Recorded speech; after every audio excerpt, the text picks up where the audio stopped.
What's up, Fizzy Fit Fam? It's your girl, see me back on your screen. Can you see me? Can you see me now? How about now? Cool, that's what's up. Hope everybody is well and in a good place, keeping your faith strong. And did your calm down moment and breathe in. Inhale, beautiful, good, peace, love, light, and exhaling. Negative and anything fearful or toxic or whatever, letting it go into the ground, okay, and away from you in your spirit, all right, and staying prayed up, okay. So I'm going to explain to you guys right quick what your girl will be doing in this video, okay. Try not to make it too long, but first things first, I will be doing a ASMR mukbang. I have corn on the cob here. This is a small seafood boil, y'all. I have some potatoes, I have boiled egg, and I have some shrimp, y'all, okay, on deck. In my delicious See Me Tasty Seafood Sea Sauce, okay? So this is my own special sauce, y'all. Not a lot of it, but I've already been eating it over time, okay? Had it, froze it. Okay, so the next clip you will see after this seafood boil will be story time, which is a continuation of a story I told you guys about when I was homeless, okay, and how this lady helped me out, and I'll be talking about that in a continuation and part 2 of that, okay. And it's like the betrayal of this lady that helped me, okay, and it was already terrible. So you guys have to go over there and scroll my channel and listen to the first story time so that you will know what's up. I do have the coldest water bottle on deck, y'all. Get y'all coldest water bottle, go over there to the link, and which will be in the description below here, and check them out, okay. And then some. It keeps your water cold for up to 36 hours, y'all. So to carry that cold water with you while it's hot as it is, okay, will be awesome at any time, you know. And it holds hot as well for a long time. And if you mention See Me Drink, you will get free shipping, okay. So do that, all right. I was gonna leave that like that. All right, so I'm gonna do ASMR, and then you will see the story time, and after that it will be the workout of the day, okay.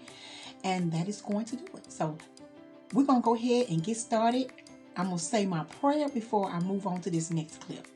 Thank you, Heavenly Father, for this blessed food I'm about to receive for the nourishment of my body, and pray for the less fortunate, and I pray that I may receive and then be nourished to my body in Jesus' good name. Amen. All right, so we're gonna go ahead and dive into this video. Trapping.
That was delicious. I could not eat a whole lot of that, but that's okay. Okay, so moving on to story time. This is the continuation of part one when I was homeless in the street, and it was just terrible. Okay, it was a very uncomfortable situation I got caught up in. Okay, it's one of those times. So again, if you go back and look at part one, you'll know what I'm talking about, and I want you to be up to speed as to what's going on in part two. I last told you guys that this lady named Kendall let me live with her and her husband, and it got really rough and messed up. I'm not going to go over that part again, but it got really bad. Continuing from that moment after I was thrown out of the apartment and into the hallway, you know, it was just really a rough situation at that moment where I was hurt and crying and devastated. Her husband didn't have a care in the world. So moving on from there, she allowed me to go with her to stay elsewhere with family members and of hers.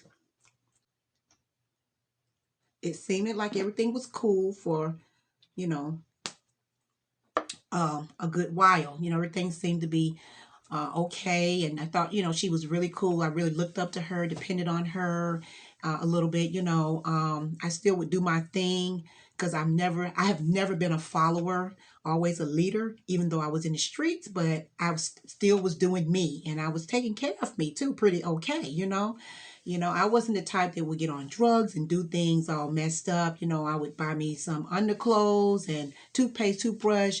I just handled my homelessness differently. Okay. Any monies that I would get, when I would ask for money, I would get, referrals and all kind of stuff. I would take them into consideration, the referrals, not just the money. But I looked into a lot of different things. It was a struggle. I got me a hotel room. I worked at Burger King across the street from it. I had said that's my plan and that's what I'm going to do, and that's what I did.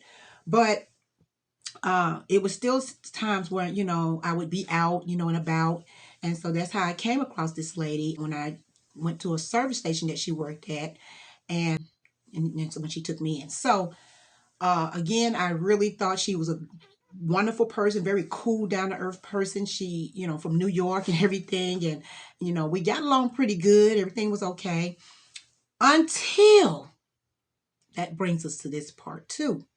Although she took me in, later on down the road, we lost contact with each other because, it could be like that after some time because, I was all over the place, in and out, and, here and there. Got to the point where after a long period of time, this was a long time ago, y'all, okay, many, many years ago, and I finally ran into her again.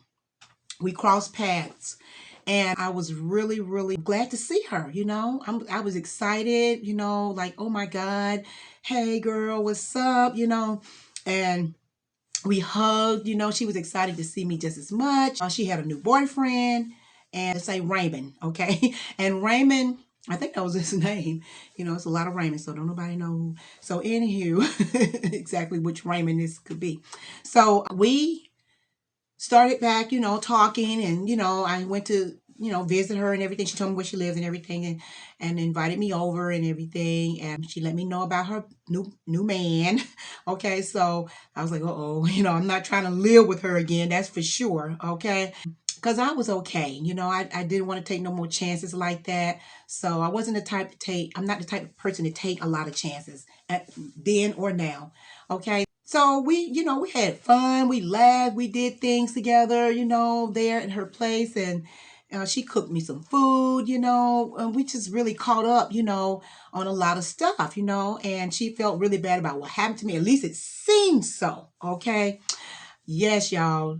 So this is like the betrayal of the lady that helped me. I thought she was a, good person, and it just didn't turn out good at all. Didn't really know how I wanted to title it because it was like the lady that helped me turned on me, or the betrayal of the lady that helped me. Okay. So anywho, she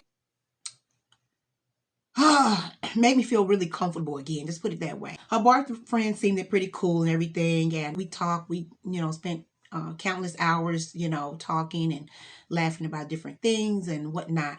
So at the time, y'all, I was getting some stamps. I was getting food stamps, okay? And I know I was in the street, but it was some kind of way I was getting them through something. I was able to get them, okay? And I had some on me, and what I did was I can't recall what. Let me see. I think I had them in my purse. All I know is I had them in my purse, and when I look back in my purse, when I was getting ready to leave, because I always check stuff again. That's just how I do. Because I feel a little funny. I have that empathic kind of way, where I feel things, and I can kind of sense people's behavior and ways.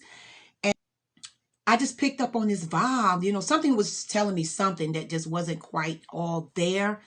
It just seemed like it was. So as I was getting ready to leave, we hugged and everything, and I was doing like this. I was just sus about things, like I felt like stuff was suspicious, I don't know, something. I hadn't seen her in so long, and I wasn't quick to be, like, oh, she may not steal from me. I don't know. I just didn't feel like I needed to trust that everything was okay for some odd reason. I checked my purse before I left, and my stamps were gone. All of my food stamps I had was gone out of my purse. And I was like, what the heck? Okay, wait a minute. What? So I didn't tell her that I knew. I'm just really different about how I go about things, y'all. Okay. So I check things, I scope things. I'm very observant. So I went in the back and I looked and I searched all in the back. She didn't know I was doing this, y'all. Okay. This was unbeknownst to her. Okay. And for some reason, I just kept looking, and I went and I looked up under a mattress in her room, and all my food stamps were laying under her mattress, y'all. Yes, she had stole my food stamps, okay? This woman that I call myself, put my trust in, somewhat anyway, that I thought was cool and friendly and loving and took me in and cared for me, and after her husband had did such terrible thing to me, I just couldn't believe it. And I got all my stamps. I call her. I said, I got my stamps. I didn't call her. I got my stamps, and I put all my stamps in my purse. I think that's what I did, y'all. It's been so long. I don't recall if I revealed them to her. I feel like I revealed them to her under her mattress, saying, what is this? I'm not sure if I did that or I gathered them all up and put them in my purse and then told her that I have my stamps, you stupid B. Okay? F you. You are no better than that messed up husband you had. Okay? I went in, y'all. I went off. I went in and off. In and off. So, yes, y'all, I was betrayed by the lady that supposedly was supposed to be cool and help me out after her husband did me so messed up. Yes, y'all. This man beat me. I can't, remember a few things I may be off about, but because I'm trying to think of the way it happened and exactly, and I can't be too sure, too clear. And I'm bringing this back up, you know what I'm saying, trying to talk about it. And I just don't know. All I know is that, I don't even remember, even in the first part of the story time, did I tell y'all that he did beat me. He beat me really bad and tried to have sex with me and everything, okay? But I'm not going to go over that again. I want you guys to go check that out, that, who didn't get to see that. This woman was wrong for what she did. And, after all that, she brought me to her home. I felt like it was something suspicious about her and him, because it seemed like he was doing drugs a little bit. Like they would smoke a lot of weed and everything. I wasn't real quick to jump into drinking and smoking with them, okay? Because that's just not me, okay? I feel like people be setting you up for the okie doke, okay? And that's just not going to happen with me. Not with see me, no. I'm going to, scope things out, see what's up, and check you out, So I had to, tell her about herself, y'all. Put her in her place, straighten her out. I almost beat her behind, okay? I mean, I told her off. I really did. And she was feeling all messed up about it. I'm sorry, you know. She was looking at me. She didn't have no words. She didn't know what to say, y'all. It was crazy. I just walked out the house, you know, telling her about herself, going downstairs, telling you ain't no good. You know, you gonna see this day again. Da da da da da da. You wrong for this. I thought you was some type, you know, a good person that was helping me. This, that, and the third. And it just, you know, I just left like that, y'all. Okay.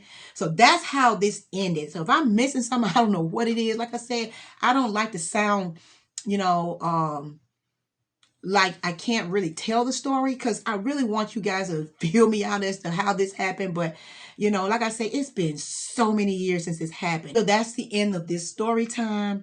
And tell me, you guys, what you think about this. You know, comment below and let me know what you guys think. And I hope you guys enjoyed the story. Not that it was enjoyable, but, you know.